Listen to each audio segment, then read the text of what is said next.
Welcome to Mission Evolution Radio Show with Gwilda Wiyaka, bringing today's leading experts to uncover ever-deepening spiritual truths and the latest scientific developments in support of the evolution of humankind. For more information on Mission Evolution Radio with Gwilda Wiyaka, visit www.missionevolution.org. And now, here's the host of Mission Evolution, Miss Gwilda Wiyaka. Hello. Thanks for joining us on Mission Evolution. We're coming to you on X-Zone TV and Simul TV from our broadcast studios in St. Catharines, Ontario, Canada, bringing the latest evolutionary information from today's leading experts. This hour we'll discover dreams as medicine and magic. From the Tibetan dream snake to shamanic dreamscape, ancient peoples not only acknowledged the value of dreams, but actively worked with them. Given we spend approximately 1/3 of our life sleeping, a good portion of that dreaming, what are we missing by not working with our dreams? Joining us from the UK to explore the mysterious world of dreams is Sarah JANES. Sarah is the author of Initiation to Dream Mysteries, Drinking from the Pool of Mnemosyne, researcher, public speaker, and workshop facilitator. She runs the Explorers Egyptology lecture series and curates Dream Place, a reawakening of the temple sleep tradition of antiquity by blending dream incubation, philosophy, art, science, and symposia at sacred sites in cities around the world. Her website, themysteries.org. Sarah, thanks so much for joining us on Mission Evolution. Thank you so much for having me, Gwilda. It's a pleasure. How's the weather over there across the pond? Quite depressing, actually. I won't tell you what we've got going here then. Good, thanks. So, Sarah, what's your educational background? I actually went to drama school. I've just been interested in dreaming ever since I was a child because I had really amazing dreams as a child. And I had a daughter in 2008, and I went through a really, really long period of sleep deprivation, as you do. And prior to that, I'd always had the most incredible, amazing dream life. And my background was working in TV, film, and the music industry. And once I had my daughter and I went through this period of being able to sleep, obviously looking after a young baby, I decided that I didn't want to do late night types of work again. So I thought I might like to go to university and study something along the lines of anthropology or neuroscience or something like that. So I started to sneak into lectures at the University of Sussex, but quickly realized that academia wasn't really for me. But I did meet a lot of very interesting academics. So in order to kind of tailor my own bespoke education, I invited them to come round my friend's house and give a talk on a subject of their choosing. And then I charged all of my friends £5 to come round for dinner and listen to them talk, and then gave them whatever cash I made. So I've kind of tailored this weird, my own kind of university course to some extent. I've been doing it since 2012, and I've had some amazing speakers who have gone on to be pretty well known. Everything from neuroscience to psychology, ancient culture research, Egyptologists, Assyriologists, and scientists of all kinds of disciplines, really, from like AI technology to sex robots we've spoken about. So yeah, it's been really interesting. It's amazing talking to the leading edge people, isn't it? It just broadens one's horizons. Yeah, absolutely. And I think in the context or in that environment of taking people out of lecture halls and universities where they're used to kind of delivering their material in perhaps a way that's quite sort of rigidly controlled as well through the institutions. When you meet some of these people in a more kind of relaxed kind of setting with a few glasses of wine, you get quite a different impression and picture quite often. So I had Professor of Neuroscience, Anil Seth, come to speak at my club as one of the first speakers, and he spoke about the science of consciousness. And he's gone on to produce like a very successful best-selling book, Being You.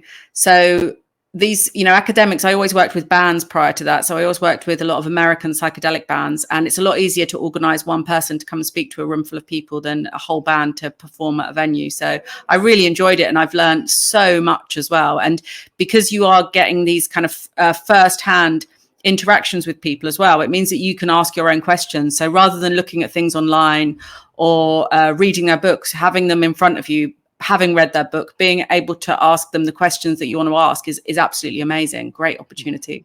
I can imagine. I can imagine. So your bio says you're a researcher. What do you research?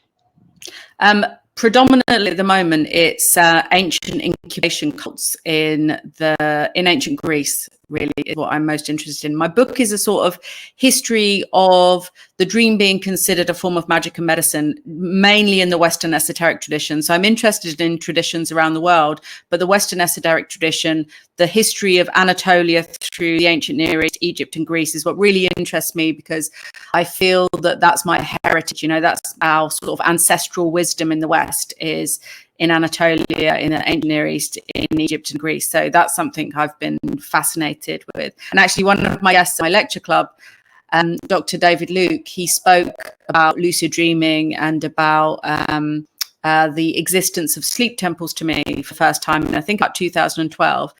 And this just hugely inspired me, because it was this obvious marriage to me of ancient cultures and the power of sleeping and dreaming. So because I've always been fanatical about sleeping and dreaming, always had amazing lucid dreams, and they've been a preoccupation for my entire life. So I've read everything I can about dreaming since I was a child.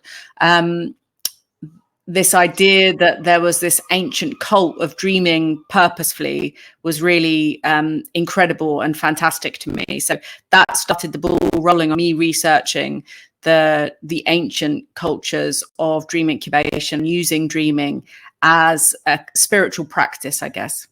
What is dream incubation? So obviously you do an egg. Yeah.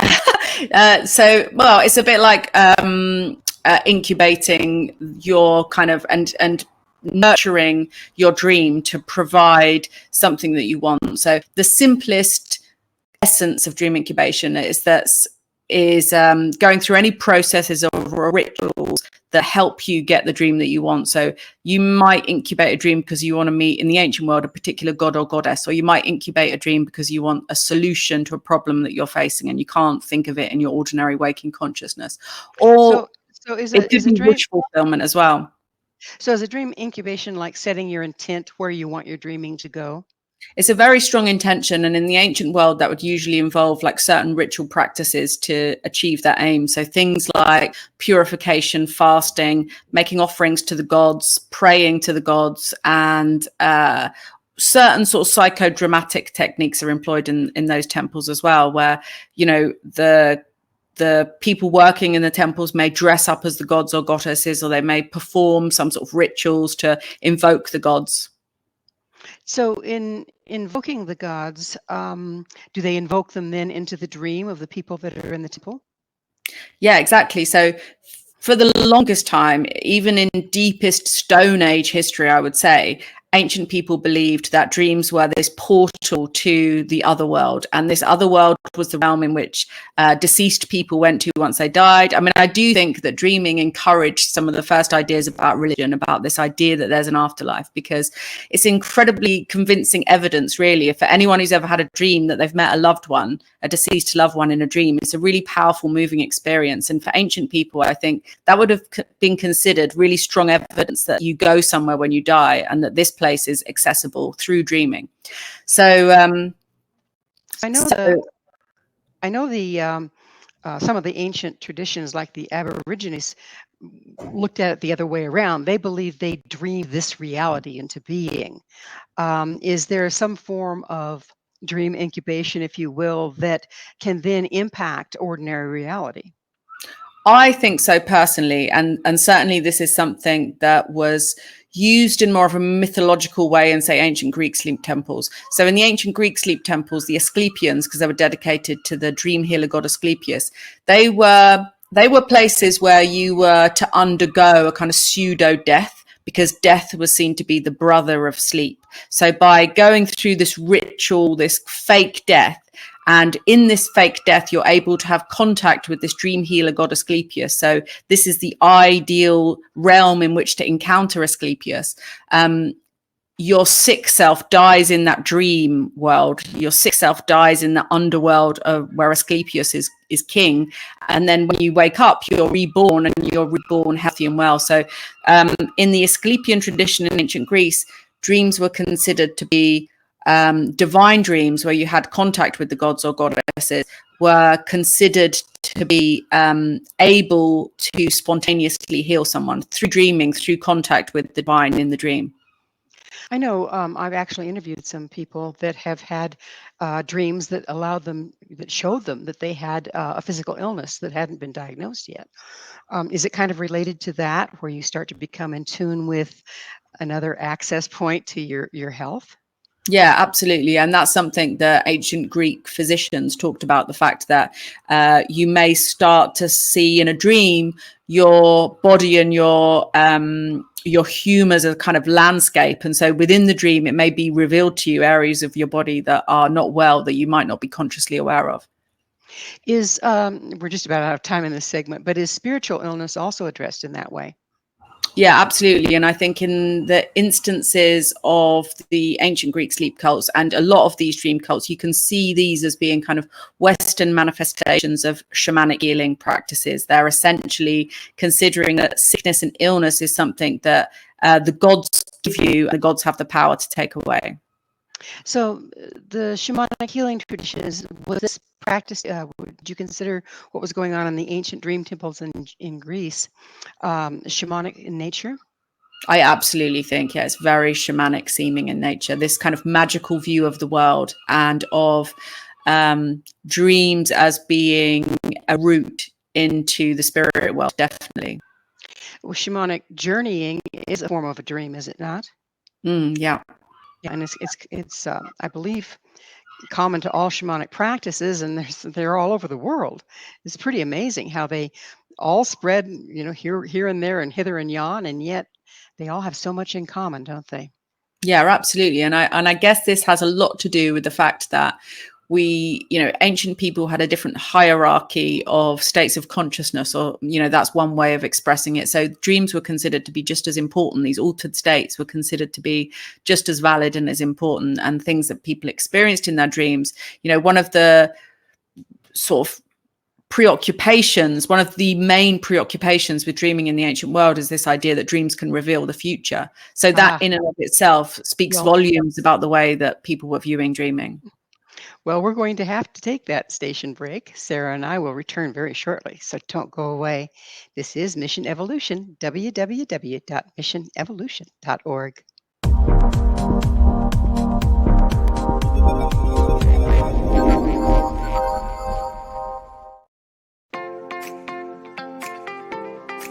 Are you interested in evolving with the times and becoming all you can be?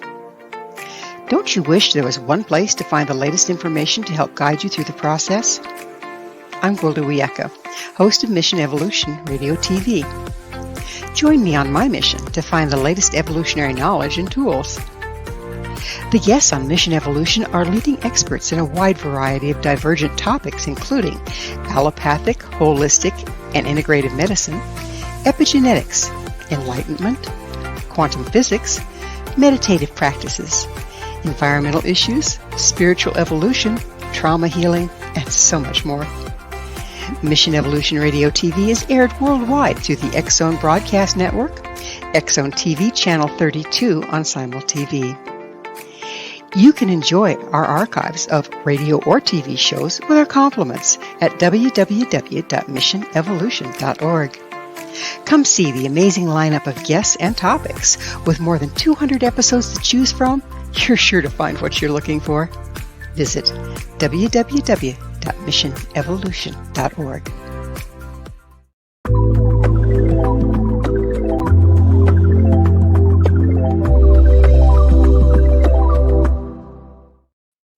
Hello again. This is Mission Evolution, missionevolution.org.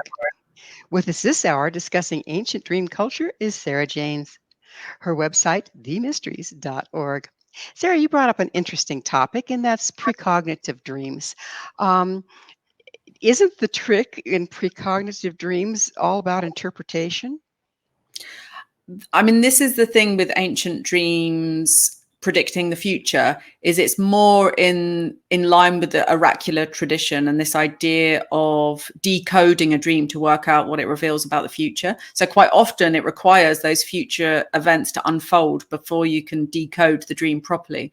And what's interesting is most of the dream interpretation and most of the ideas of decoding what a dream means are to do with language and words and homophones and wordplay and puns. So a lot of predictive dreams like that, they aren't necessarily revealing a kind of visual representation of something exactly about to happen. They're more like clues and hints and oracles about what may happen. And then in Mesopotamia, where I like this idea, in the ancient Near East, there's certainly this idea that basically the gods are in charge of your fate and destiny, and you're allotted these personal gods in the ancient Near East when you're born. And if you do something to annoy them, then they withdraw their favor from them. So you have to be careful not to annoy the gods, obviously. And one way they might show you that they're not happy with you is by sending you nightmares. And then if you have like a bad oracle, you have some sort of bad divinatory warning, omen, you can plead with the gods, placate the gods, and then they can change your fortune for you. So I quite like that idea. It's not set in stone. There's opportunities to change your fate at any time if you make the right kind of prayers and offerings. So the precognitive dreams are more like tapping into the wave that's moving through things rather than exactly what's going to come in the future. Yeah, absolutely. I think so. And there is this idea of the future being kind of flexible, you know, that it's morphing all the time, like a dream, I guess. So, you know, my feeling about dreams myself, having had a lot of lucid dreams in my life, is you get this sense within the lucid dream of how your thoughts and feelings manifest your reality. In a dream, you get this instantaneously. As soon as you think something or feel something or want or desire something in a lucid dream, it appears. And I think life works the same way. It just happens more subtly and more slowly. So is that akin to praying to the gods to change your future? Isn't that a form of setting your intent and therefore affecting a change in ordinary reality? I think so. Yeah, I think that it's useful to have the gods. I realize, you know, in the course of my research, I've kind of realized how useful the gods can be because they give your attention this kind of psychic target. You can visualize the gods. You can see a statue of the gods. You can think about the gods as a sort of tangible, real being. And it's harder to focus your attention on something vague and nebulous, like an idea or a theory or the cosmos. But if you think there's a god or a goddess and you can imagine them and you can see their body and their faces, then it's easier to kind of like send your intention towards them, to adore them. There's a lot to be said for adoring. One of the tricks I always give people when they come to my workshops about how to get a lucid dream is if you have a crush on someone, if you're really strongly attracted, if you adore someone, then it's easy to conjure them up in a dream because that desire helps you create them. And once you do create them, you'll quite often find that you'll become lucid because you become excited and happy to see them. And I think this is something we can look at in the ancient world because ancient people adored the gods and goddesses. And with that sense of adoring a god or goddess, when they were to appear to you in a dream, I think it's quite likely that ancient people would have become lucid and awestruck, and it would have been a magnificent experience for them. Oh, interesting. So are the gods and goddesses kind of like a allegorical representation of a particular set of characteristics, and then adoring is to align with them? Yeah, I think that's absolutely correct. There's definitely this sense of, you know, if you look at sun gods, for example, you can see that this god has been conjured up to epitomize the qualities of solar power and the sun. And there are so many nature gods in ancient Greece as well. And, you know, for example, my favorite goddess is the goddess Mnemosyne, who my book is dedicated to, the goddess of divine remembrance, of eloquence, of eruditeness. She's the goddess of sense making. And to me, she's almost like the personification of lucid dreaming, because within lucid dreaming, when you become lucid, you kind of remember who and where you are perfectly. And you're conscious of the fact that you're in this fabricated realm of your imagination, and you have this incredible, awesome feeling.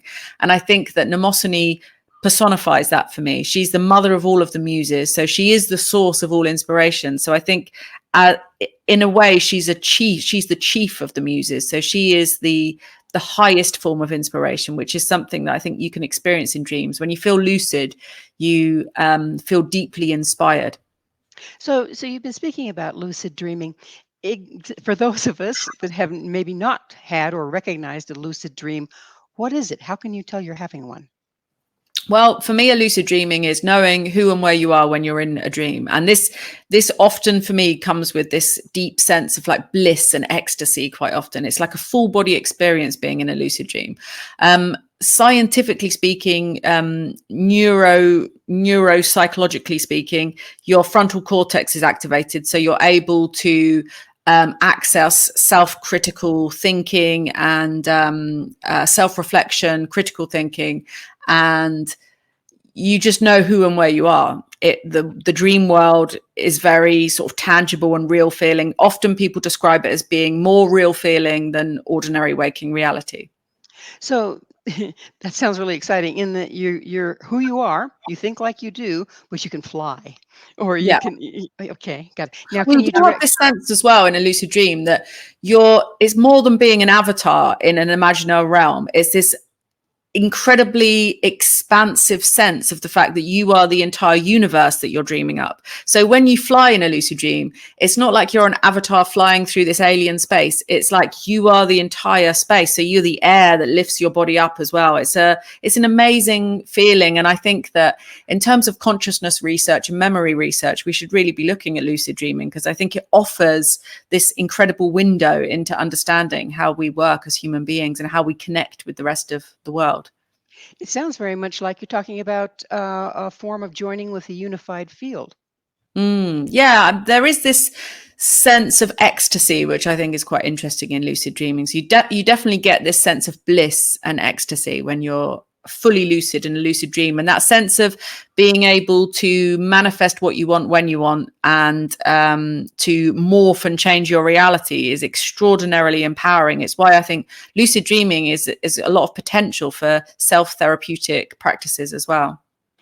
So if we create something while lucid dreaming, does it make it easier than to create it in ordinary reality? Oh, absolutely. I think lucid dreaming is this perfect realm to work magic, to manifest things that you want to happen in your real life. And the the more you kind of conjure up your desires in the dream realm, the more likely you are to see these things happening in your waking reality. I mean, if you think about it, human beings really are just the stories they tell themselves. So we can change our lives in so many different ways. And often we get stuck in a rut and these things seem incredibly difficult.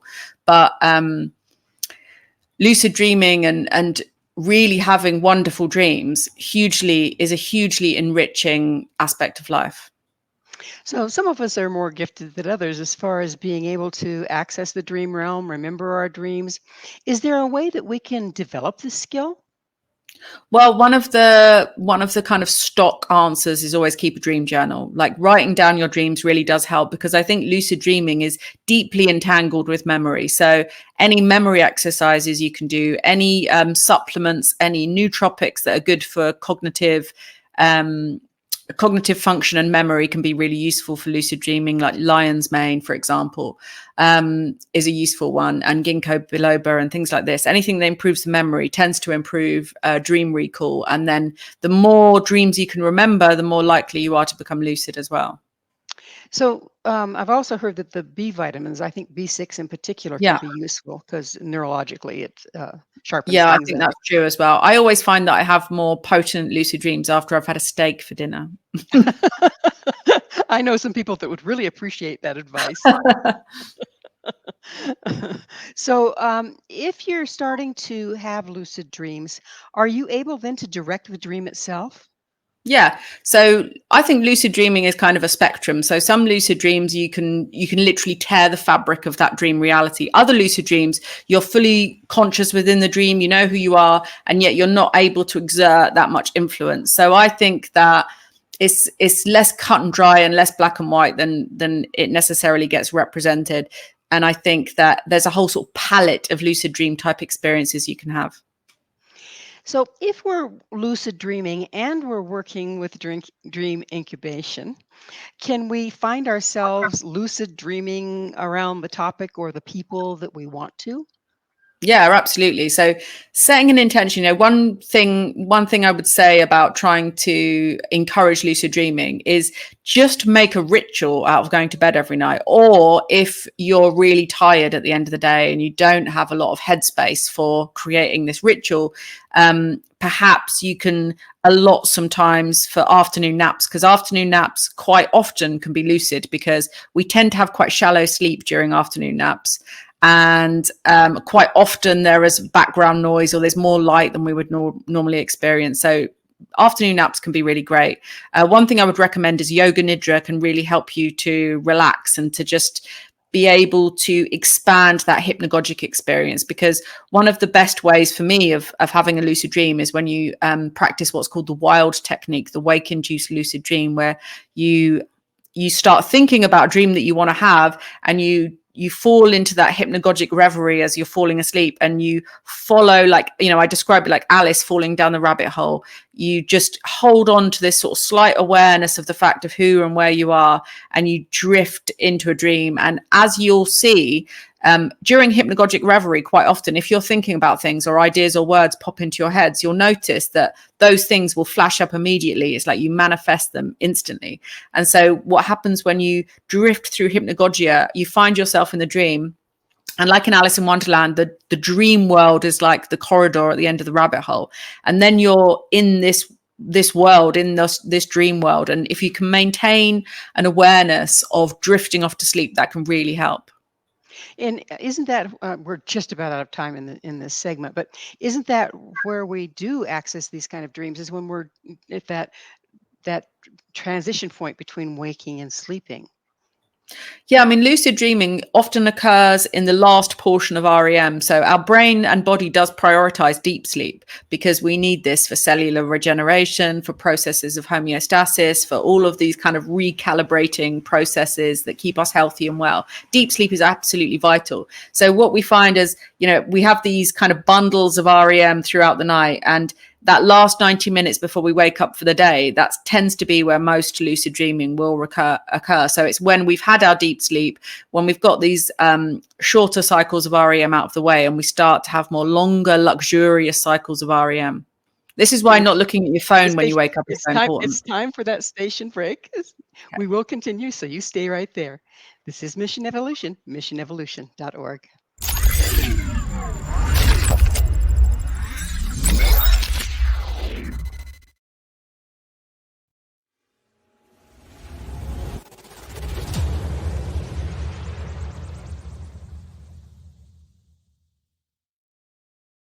So I was watching the X Zone TV channel last night when I was abducted by aliens, and they kept repeating to me over and over again, simultv.com, simultv.com. What's simultv.com? That's what I asked them. They had it written on the side of their UFO. How do you spell that? UFO. No, I mean simultv.com. simultv.com. simultv.com. Right. simultv.com. Interesting that you were abducted by aliens in a simultv.com UFO last night. Oh, yeah? Yeah. Now that you mention it, I remember now last night I was awakened from a deep sleep. My great-grandmother was standing there. She said she'd come from the hereafter to tell me about simultv.com. She even spelled it out for me. simultv.com, sonny boy. simultv.com. simultv.com, sonny boy. Wow. Yeah. Guys, you'll never guess what my psychic guru just told me. simultv.com. Exactly. Are you guys psychic too? Of course. We all know about simultv.com. simultv.com.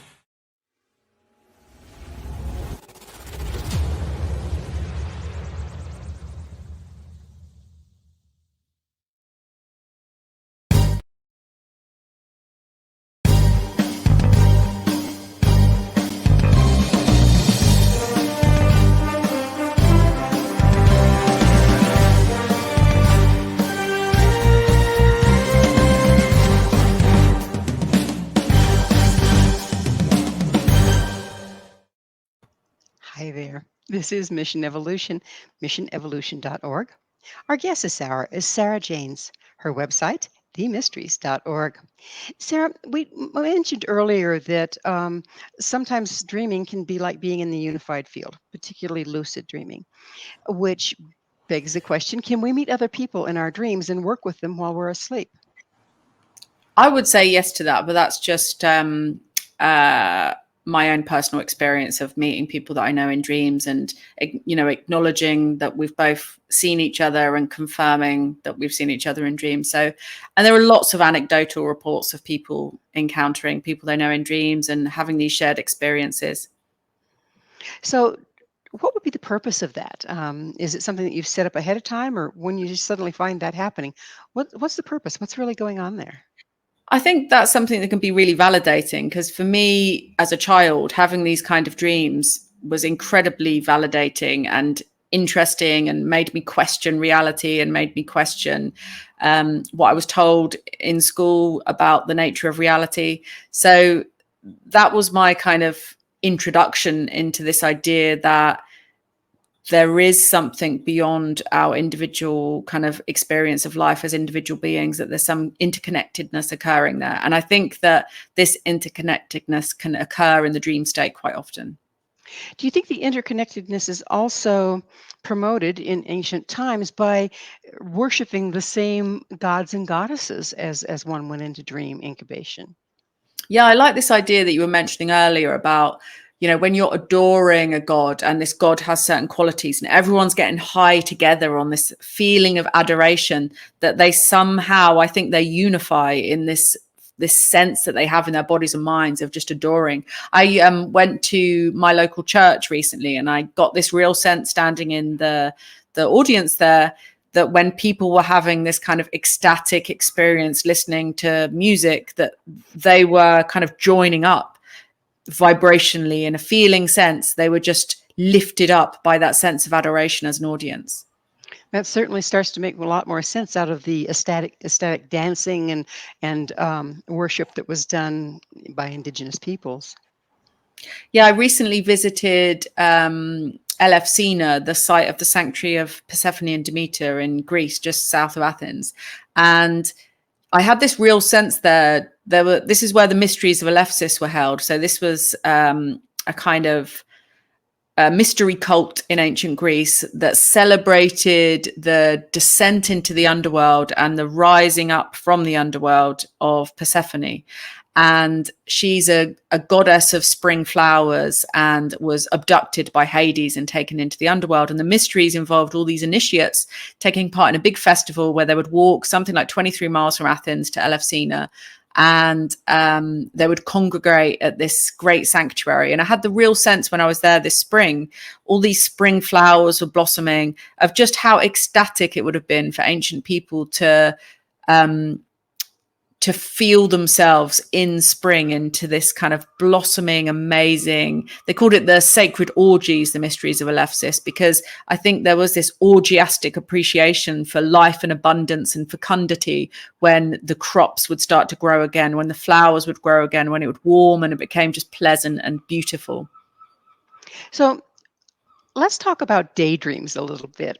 We talked about how dreams can be precognizant, and I've had other people, express to me times when they were having a daydream, only to have it take place right there afterwards. Where do daydreams play in with this? It depends on the nature of the daydream, really. I mean, I used to daydream a lot when I was a kid, and I guess they were sort of hypnagogic types of experiences. I spent a lot of time sleeping and dreaming, so I was very familiar with that state, and I found it easy to access when I wanted to. And I think this is why children have such fantastic dream lives quite often. I do a lot of workshops with kids, and they will often tell me like great details about their dreams. And I think part of that is because they're exercising their imaginal abilities all the time. And as a child, I remember playing imaginary play was a huge part of my life. I just imagined stuff, like I could see things, and it wasn't like I was kind of going mad and having hallucinations. I was just able to hold this kind of imaginal overlap and see a kind of fantasy scenario, or give life to dolls in a house, for example, or little creatures. Or even I remember playing with a circuit board and imagining it as a city with lots of cars and people in houses and stuff. So I think children just have this natural ability to imagine things, and as we grow older we tend to focus too much perhaps on material real things, What's already there versus creating it. exactly. If you can't imagine it, you can't create it, can you? Yeah, that's a good point. I mean, I think that we probably need to reawaken our inner children a little bit. A lot, maybe. How do you think that imagination and dreams relate? Well, I think for me, when I had my daughter in 2008, I didn't dream as much. I wasn't sleeping very well, so I didn't have very good dreams. And I felt bereft. I just didn't feel like myself at all because I felt such creative enrichment from the dreams that I had. Like every morning I'd wake up and I felt like me because I had dreams and because I was exploring this dream world that I loved and that felt like a manifestation of my psyche and my inner world. So to lose that was really, really distressing. And then when I finally got back to lucid dreaming, I was so appreciative of it. And it really made me want to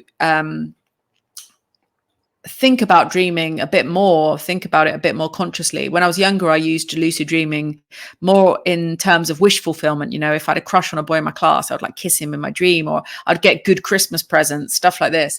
And then after I had my experience of sleep deprivation, I really appreciated just how amazing dreaming is and how it can inform creativity. I like to use things and symbols that appear in my dreams in artworks, in stories. And I use story quite a lot in my book because I really love writing stories and fiction. And I wanted to incorporate stories and fiction into my book because I think that when you read a story, when you read fiction, you engage with it in a more sort of deep a meaningful way. You're able to feel emotionally connected and imagine yourself in a scene that quite often doesn't happen when you read nonfiction books. Speaking of which, I've again heard a lot of people and experienced myself where a lot of inspiration, information, things that you're going to write about come through in my dreams, or I'm just starting to wake up. I'll write down what's going through my head real quick, and it'll absolutely align with the project I'm on and the information I'm trying to bring through. How does that work, and where are we getting that information? Well, I think quite a lot of that can be put down to kind of contact with your higher self. And there's an aspect of dreaming whereby dreaming tends to work by association. So you make these novel associations at lightning speed that you aren't necessarily making with conscious waking thought processes. So dreaming can be incredibly useful for problem solving, for example, because you're able to have an overview, a dispassionate view of a situation. I think that a bit like the way psilocybin or magic mushrooms are being used in things like marriage counseling, a dream can help you see a situation from somebody else's perspective and give you this really incredible overview where you feel less emotional about sort of things that you might ordinarily take personally. Dreams can help you feel things from other people's perspectives. So when you're in a dream and you're getting this information and you say it's possibly coming from your higher self, what do you mean by higher self? I mean, I think we have an extraordinary memory that I think is quite underestimated, and we're taking in information all the time. I do think there's also a collective consciousness which we can tap into, but I think we're aware of a lot more than we think we are, and in dreams we're processing this at a rate of knots. It's happening so fast, and we're able to make these novel associations across this vast amount of information that we are privy to really quickly. So I think that quite often this can lead to these sort of inspirational aha moments. But I also think that dreaming does provide access to this kind of collective field of consciousness. So perhaps in certain circumstances, something entirely new pops up in a dream that we have never experienced before. You've mentioned several times now the speed at which things happen when you're dreaming. Why is that? Why is there more speed in our dreams than there is in our waking times? I think it's a really fascinating area of study, how we perceive time in dreams. And I have a friend, Daniel Oldis, who's a dream researcher in California, and he was telling me about a study he did where he was trying to make sense of time perception in lucid dream episodes. One thing that I feel in lucid dream episodes, and he mentioned this in his study, is you know, like most people say, this idea that you can have a dream that lasts 30 seconds, but when you wake up, you feel like you've been asleep for an hour or something. So much has happened in that dream. And I think that can be true. But quite often in lucid dreams, you get this sense that time doesn't necessarily pass more slowly. In fact, in lucid dreams, people are able to count accurately how much time they think has passed, for example, like an amount of seconds. So they're able to track time, and it seems to track with our ordinary perception of time in a lucid dream. That's one of the defining features of lucid dreaming, actually, is that time seems to pass the same as it does in waking reality. And also you're able to remember a lucid dream perfectly. You won't have any issues with forgetting a lucid dream because of the way that your mind is working when you're having a lucid dream. But the experience I do have, and this is how Daniel's study played out as well, is this time expansion seems to happen because you're not experiencing time from one fixed point. You seem to be experiencing time from multiple perspectives somehow. Time just seems infinitely expanded. So there's no time, and yet you're still able to track time according to your ordinary waking perception of it. I wonder if our mind and our imagination being freed up from our body's just laying there repairing itself, so it's not demanding that much of our attention. I wonder if being freed up from the bodily experience helps with that. Yeah, I think you could be onto something there. I think that's true. And I think another thing with in terms of the body and dreaming is, this is one of the things I don't understand with regards to the study of consciousness, even in them taking the most materialist, reductionist view possible that consciousness resides in the brain. That's ridiculous because the brain is just part of our body and our organism. So even the most materialist, reductionist tests of consciousness should be scanning the entire human organism, because it doesn't make sense to just look at the brain. I've always found that really peculiar. And I think with regards to dreaming, we're also experiencing the world in a different way. We're having this like full body experience. As you say, we're paralyzed when we're sleeping and dreaming. So we aren't able to move our bodies. The only things that move are our eyes, and we're obviously still breathing. And I think you can make tiny micro movements in your fingertips. It's that time again for another station identification here. So please stay with us. Sarah and I will continue to explore the hidden power of dreams. This is Mission Evolution. www.missionevolution.org.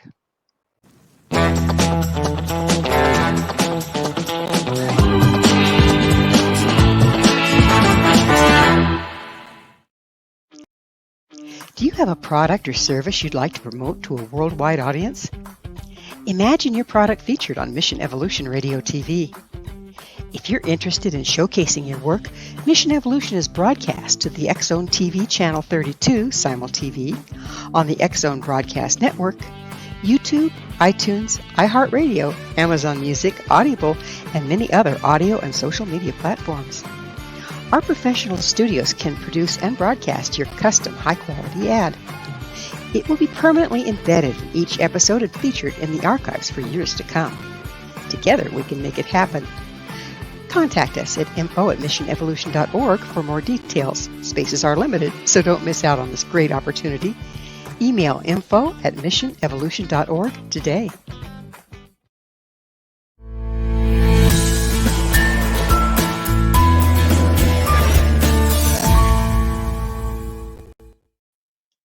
Welcome back. This is Mission Evolution, missionevolution.org. This hour, our expert guest is Sarah Janes. Her website, themysteries.org. Sarah, I know we've danced around it and spoke of it a little bit, but let's go a little deeper into dreaming and healing and how dreams can be healing. Well, that's very interesting, isn't it? That's something that I'm particularly interested in, looking at all of the research from especially ancient Greek sleep temples, where this is really well documented. They were apparently successfully healing people in dreams throughout 2,000 years. The Greek medical system started off as being mostly a sort of magico-religious healing modality, so mostly healing because of spells, magic, and ritual, and then slowly developed into more surgery, medicine, and just the ordinary kind of doctoring and physician types of interventions that you might expect these days. But one of the things I find incredible about the ancient Greek tradition is they had this fantastic sense that I think we need to get back of holistically healing people, thinking about the place where they were being treated as being beautiful, aesthetically beautiful, full of nature, full of beauty and trees and flowers and pure water and springs and all these kinds of things, I think we need to bring back into modern healthcare, because I think there's a sense that I certainly get from looking at ancient Greek ideas about healing, that there was this idea that people could be healed by harmony, by beauty, and by contact with nature.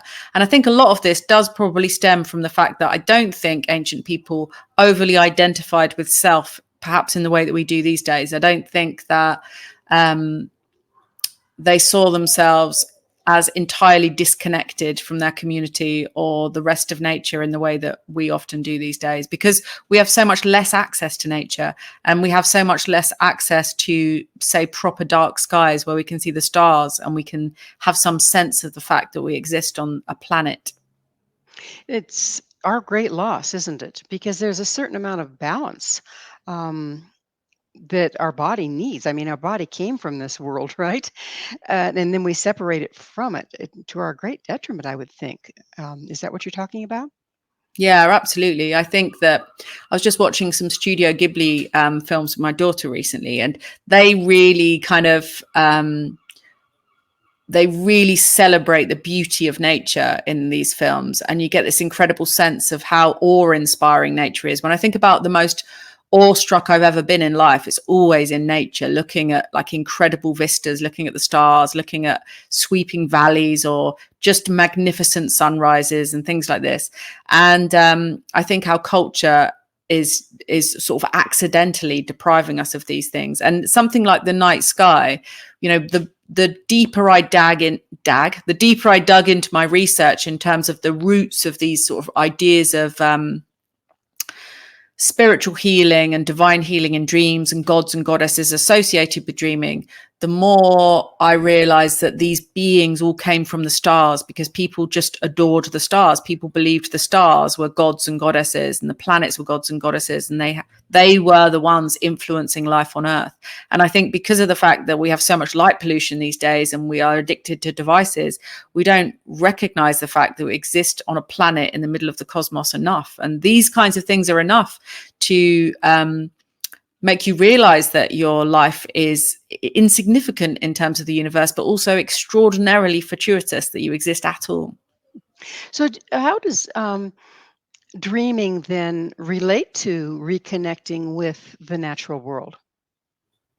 Well, so in these ancient Greek healing sanctuaries, for example, they were always in really beautiful natural locations. So I've just come back from the sanctuary of Asclepius at Epidavros, and this is just in a really beautiful location. You can see the sea is surrounded by mountains, it's surrounded by trees, and all of the healing sanctuaries would be encircled by this sacred grove of trees. And this, I think, somehow separated the world of the mortals from the divine sanctuary within, because this sort of self-contained city that made up this healing sanctuary was very much set apart from ordinary space and time. It was this place where the god could actually appear to mortals, and people would one of the rituals was eating a feast with Asclepius, with eating food, sacred food, and this was a kind of early form of communion.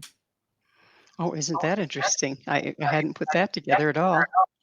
So let's get a little bit into the magic portion of dreaming. You talked about rituals. How does magic play into dreaming? For me, dreaming is a tool for making contact with something that is greater than yourself, and having the ability in that expanded dream state to comprehend it, to actually comprehend the magnitude of something cosmic and vast, that your ordinary waking consciousness exists on a much more narrow bandwidth, I think. I mean, even looking at dreams in terms of them as a visual experience, I find it quite interesting, because within dreams, you have kind of 20/20 vision, you have this omnipotence. So I think in a dream, you have this ability to absorb much more information somehow. So I think that in itself can be really powerful. And as we mentioned, I think that dreaming is this incredibly useful tool for manifesting things that you want to come into your life, because it gives you an opportunity to practice manifestation and to sort of fine tune and curate your experience of the world and bring people that you want into your world and things like this as well. And then in terms of ancient practices, dreaming was something that could reveal the future. It could reveal the solution to a problem. It had a lot of different magical applications, and it was kind of the primary form of magic in some ways in the ancient world as well, because it was certainly the kind of premier divinatory method, and was used to work out courses of action, successful courses of action quite often. Amazing. We've reached that point in the show, Sarah, when I have to ask you, what is your mission? My mission is to reactivate an interest and love of dreaming, to improve healthcare and culture. I think culture is vitally important, and we're really, really missing culture. We need a rich culture. I think it's vitally important for human beings to love the world and to love one another, and we achieve these things through culture. Yeah, it's a beautiful mission, because we have segregated ourselves to the point that I think we're all suffering for it. So, what do you think? How do you see our technology in our modern world impacting our dreaming and our ability to dream and use our dreams? Well, one of the sad things with technology that I'm noticing more and more is it's hugely impacting culture. People just can't be bothered to do or make anything anymore because they're so horribly distracted by banal, uninteresting things on their devices. I think it's really sad. They'll spend hours scrolling through ads for things and not creating. I think we need to return to creating, and dreams are a vital source of creative inspiration. So I think that if we can get back to dreaming, then we can be inspired to create things in the world that will inspire other people. I actually do think that virtual reality and the way that technology is moving might accidentally end up encouraging lucid dreaming, because the way that we engage with tech and devices at the moment is all on flat screens, or for the most part is on flat screens and scrolling. And virtual reality does involve looking into a sort of 3D imaginal space, much like a dream does. So I actually think that there's been this unhealthy entrainment of looking at flat screens and devices and scrolling rapidly up and down. And what virtual reality might do is mean that more people are generally looking through virtual reality headsets and seeing things in this 3D space, you know, in the same way that we do in ordinary waking consciousness when we walk around. So that could end up meaning that you're more likely to have lucid dreams because your eyes are practiced in this way of looking at the world. And there is evidence to show, there's a few papers written, I think, on the fact that gamers actually have more lucid dreams because they're using these virtual reality headsets and they're exploring a 3D space. So a lot of it is about visual entrainment that can be really helpful for lucid dreaming. So we're right now, if we're getting all of our information and our supposed inspiration from scrolling and things that have already been created, there's nothing new coming forth, is there? There's not a lot, is there? And I think even in terms of, you look at the average high street these days, and you look at the average new build or new housing place or new hospital, there's no culture there. There's no beauty. There's no sense of the aesthetic. And I think that beauty and harmony in our environments could actually heal people in subtle ways. If you're somewhere beautiful as opposed to somewhere ugly and horrible, where you have views of nature, where the air is clean, I think we used to have this understanding of healing up until incredibly recently, and more we are separating ourselves from the natural world, from the sense of needing and requiring beauty. It's not a luxury. We should be investing in it. I couldn't agree with you more. So how do you see bringing and working with dreams back into main culture impacting the world, impacting our future? I think they can help us problem solve. I think dreaming can be incredibly useful for making novel solutions to problems that we haven't encountered yet. So I think it actually could be employed in corporations and businesses, that people spend time dreaming and sleeping and napping to have good inspirations. And inspirations that come from dreams are quite often very good. I don't know how many inspirational dreams really terrible leaders have had, but there's plenty of information about people, artists and creators and kings and queens having inspiring dreams that have helped them to make good decisions. So I think dreams often offer really good solutions to problems, and it's something that we could reincorporate back into our culture. And I think children need to rediscover dreaming. They're the most important ones, and that's the biggest tragedy as well. If children are on devices and therefore neglecting their dreams, and therefore not given the space to develop themselves in dreams. I think we actually develop ourselves in dreams. Babies spend an inordinate amount of time in REM. They spend something like 80% of their time in REM. And I think during that time period, they're constructing their ideas of themselves, they're constructing their inner world, they're creating a memory palace or psychic architecture of who they are and where they are and why they are. And without that, they're going to be lost and zombie-like. And I think it's really important that children, especially young children, don't use devices too much, because they're horribly distracting and addictive, and they atrophy imaginal capabilities. Absolutely, they do. Well, unfortunately, time has just flown and we're now out of it. Sarah, thank you so much for coming on the show and sharing your wisdom. Thank you, Gwilda. It's a real pleasure. Thank you for having me. Our guest this hour has been Sarah Janes, the author of Initiation into Dream Mysteries, Drinking from the Pool of Mozin. Her website, themysteries.org. This has been Mission Evolution with Gwilda Wiyaka. For more information or to enjoy past archived episodes, visit www.missionevolution.org. And please be sure to join us right here next time as this mission continues, bringing information, resources, and support to our evolving world.